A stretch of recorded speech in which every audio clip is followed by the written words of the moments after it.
আবার নিত্য নতুন নতুন এসেছে একটা পরিবেশ।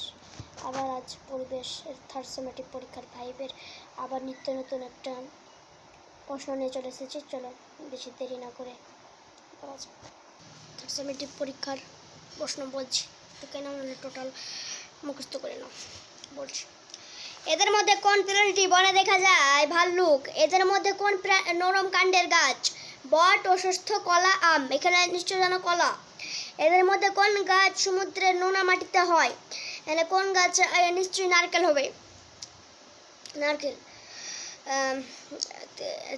এদের মধ্যে কোনটি লতানো গাছ? এদের মধ্যে কোনটি লতানো গাছ?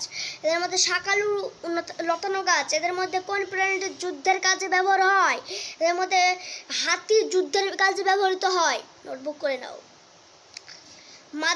মাজার মানে হলো পীর সাহেবদের কবরস্থান। এদের মধ্যে কোন ধরনের বাঘ বনে সবচেয়ে বেশি পাওয়া যেত? এখানে আছে ডোরাকাটা বাঘ।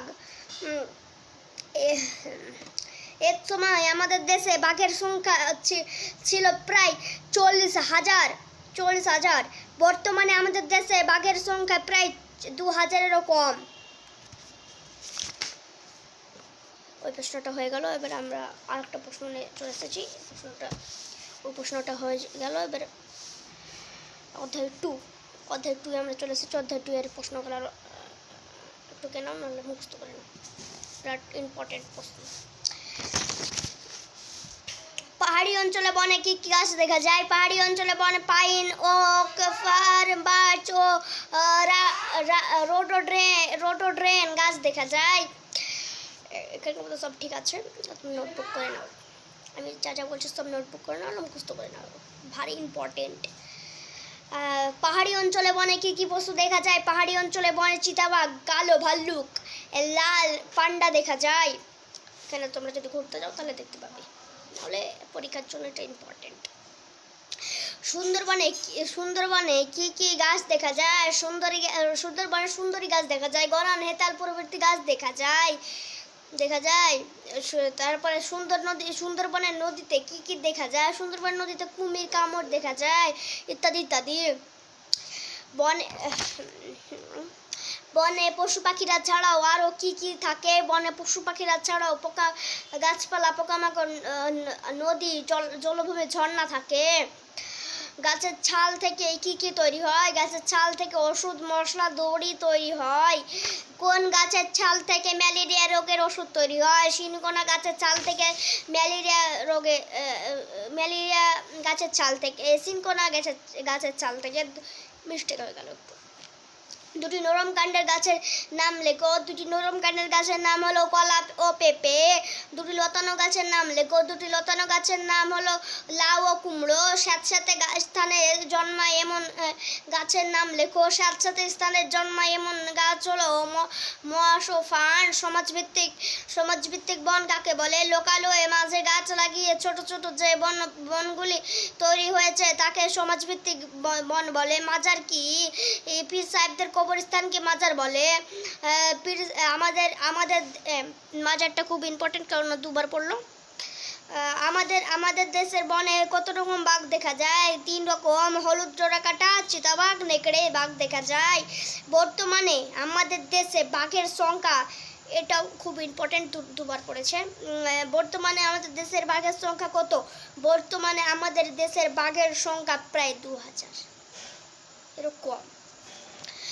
কালকে নোটে করবো না, কালকে কোশ্চেন ব্যাংকে করবো, যদি সাবস্ক্রাইব করে থাকো বা কমেন্ট, সাবস্ক্রাইব, লাইক এরা সব করে থাকলে, শেয়ার করে থাকলে আমি কালকে কোশ্চেন ব্যাংকে দেব।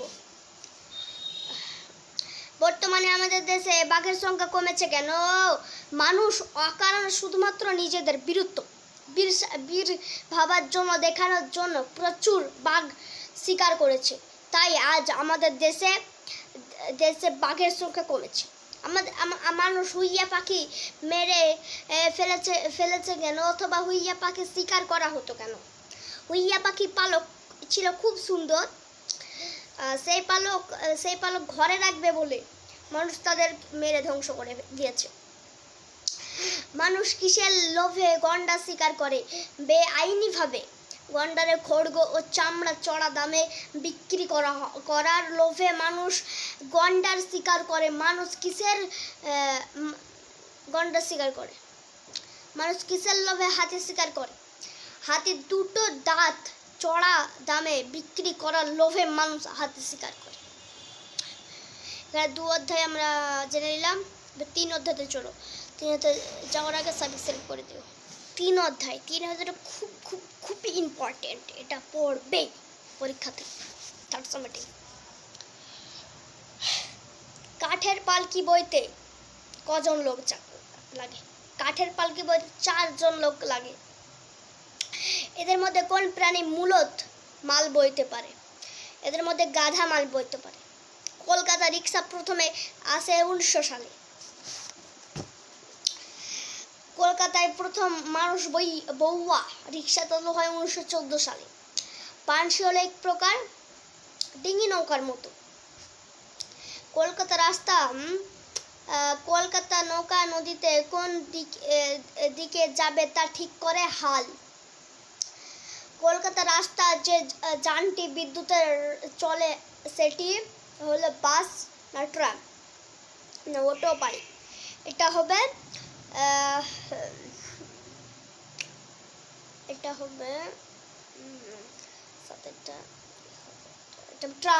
ট্রাম হবে সাথে ট্রাম হবে। আমাদের দেশে প্রথম ট্রেন চলাচল শুরু হয় 1853 সালে।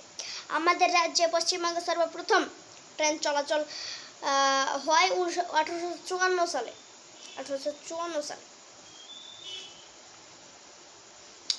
আমাদের রাজ্যে প্রথম কোন দুটি জায়গার মধ্যে ট্রেন চলাচল হয়েছিল? হাওড়া এবং হুগলি। পথের পাঁচালী বইটি কার লেখা? পথের পাঁচালী বইটি বিভূতিভূষণ বন্দ্যোপাধ্যায় লেখা। পথের পাঁচালী এটা খুব ইম্পর্টেন্ট। পথের পাঁচালী সিনেমাটা বানিয়েছিলেন কে? বিভূতিভূষণ না, এটা হবে সত্যজিৎ রায়। পৃথিবীর সর্বপ্রথম সিনেমা হয়েছিল কি নিয়ে? ট্রেন নিয়ে। অধ্যায় 4 থার্ড সামেটিভের অধ্যায় 4 নিয়ে চলে এসেছি। বলছে নোটবুক করলেও কিন্তু তাহলে পরে পস্তাবে, বিরাটভাবে ইম্পর্টেন্ট এগুলো। আগে মালপত্র ও লোকজন কোন গাড়িতে যেত? আগে মালপত্র ও লোকজন গরুর গাড়ি কিংবা ঘোড়ার গাড়িতে যেত। কলকাতা 2 কলকাতা কবে রিক্সা চালু হয়? কলকাতা 1900 সালে রিক্সা চালু হয়। 3 যাতায়াতের জন্য মানুষ কোন কোন পশু ব্যবহার করত? যাতায়াতের জন্য মানুষ গরু, ঘোড়া, হাতি, উট প্রভৃতি পশু ব্যবহার করত। 4 দুটি জলযানের নাম লেখো। 2টি জলযান হলো নৌকা, স্টিমার। পানসি কি? পানসি একটি লম্বাটে হালকা জলযান যা ডিঙি নৌকার মতো। নৌকা হালের কাজ কি? নৌকা কোন দিকে যাবে তা ঠিক করাই হালের কাজ। নৌকার দাঁড়ের কাজ কি? এটা কিন্তু মানে এখনকার ছেলেপিলে জানি না বলতে চলে। এখনকার ছেলেপিলে জানি না মানে দাঁড়ের কাজ কি, এটা শুনে নাও। এটা ইম্পর্টেন্ট আছে বিরাটভাবে। এই থার্ড সামেটিভের যেগুলো বলছে সবগুলো ইম্পর্টেন্ট। পরিবেশ থার্ড সামেটিভ।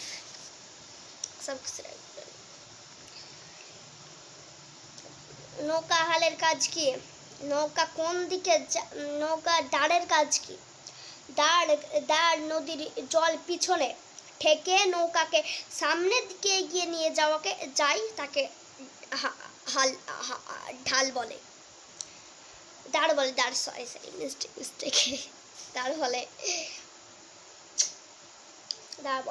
জোরে চালানোর জন্য লঞ্চ বা ভুটভুটিতে কি থাকে? জোরে চালানোর জন্য লঞ্চ বা ভুটভুটিতে ডিজেল ইঞ্জিন লাগানো হয়। 9 গাড়ির ধুলো গাছেদের কি ক্ষতি করে? গাড়ির ধুলো গাছের পাতা, গাড়ির ধুলো জমে গিয়ে কালো হয়ে যায়, যার ফলে গাছ ঠিকমতো খাদ্য তৈরি করতে পারে না এবং আমাদেরকে অক্সিজেন দিতে পারে না। তার জন্য গাছটা মরে যায়। বিদ্যুৎ শক্তির সাহায্যে চলে এমন একটি পরিবহনের নাম লেখো। বিদ্যুৎ শক্তির সাহায্যে চলে এমন একটি পরিবহন হলো ট্রাম, রেলগাড়ি। 11টা, তোমাদের রাজ্যে প্রথম কোথা থেকে কোথা পর্যন্ত ট্রেন চালু করা শুরু হয়? আমাদের রাজ্যে প্রথম হাওড়া থেকে হুগলি পর্যন্ত ট্রেন চলা শুরু হয়। এটা খুব ইম্পর্টেন্ট, 3বার এসেছে। 12টা, ট্রেনের ড্রাইভার কাজ কি? ট্রেনের ড্রাইভার ট্রেন চালানোর সময় একাধিক কাজ করে, যেমন সিগন্যাল দেখে, ঠিক মতো স্টার্ট দেন এবং প্রয়োজনে ব্রেক চাপেন। ঝড়ের মধ্যে সাইকেল চালানোর সময় সাইকেলের হ্যান্ডেল শক্ত করে না ধরলে কি হয়? সবাই জানে, এটা পড়ে যাওয়ার সম্ভাবনা বেশি আছে, খুব বেশি আছে।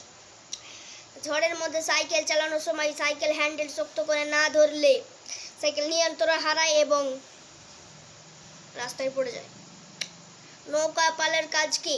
নৌকা পালের বাতাস আটকায় যা নৌকাকে এগিয়ে নিয়ে যেতে সাহায্য করে।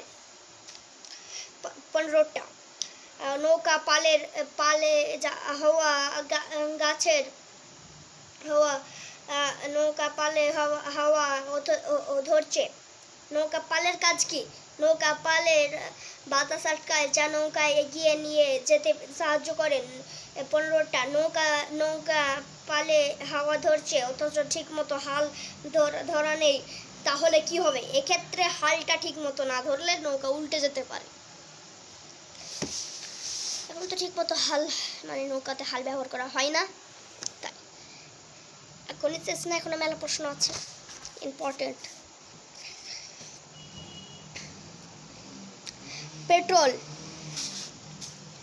পেট্রোল ডিজেল দাম বাড়তে থাকে কেন?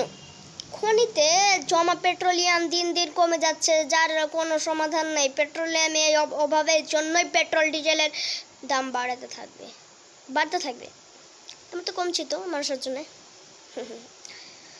17টা, এমন দুটি গাড়ির নাম লেখো যারা বায়ু দূষণ ঘটায়। বাস, লরি। এই গাড়ি দুটি ডিজেলের চলার জন্য তাদের থেকে নির্গত বিষাক্ত ধোঁয়া বায়ু দূষণ ঘটায়।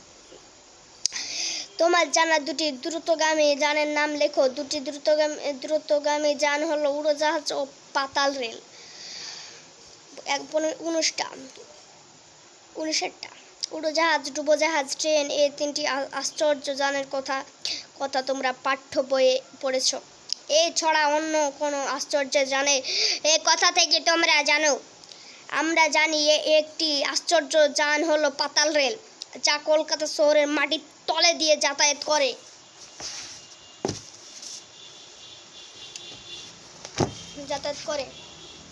ট্রেনের দুদিকে 20টা, ট্রেনের দুদিকে চাকার ভিতর দিয়ে খাঁজ থাকে কেন?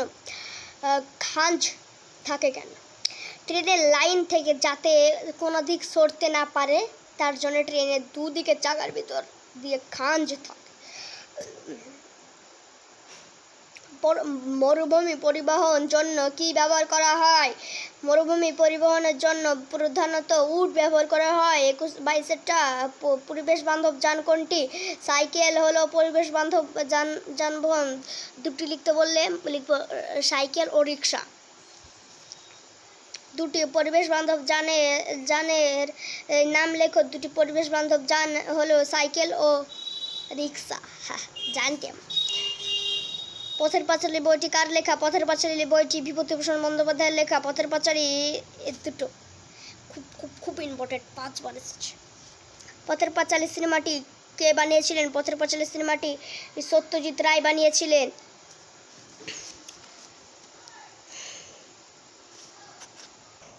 এখানে অবধি শেষ করলাম, সাবস্ক্রাইব করে দিও।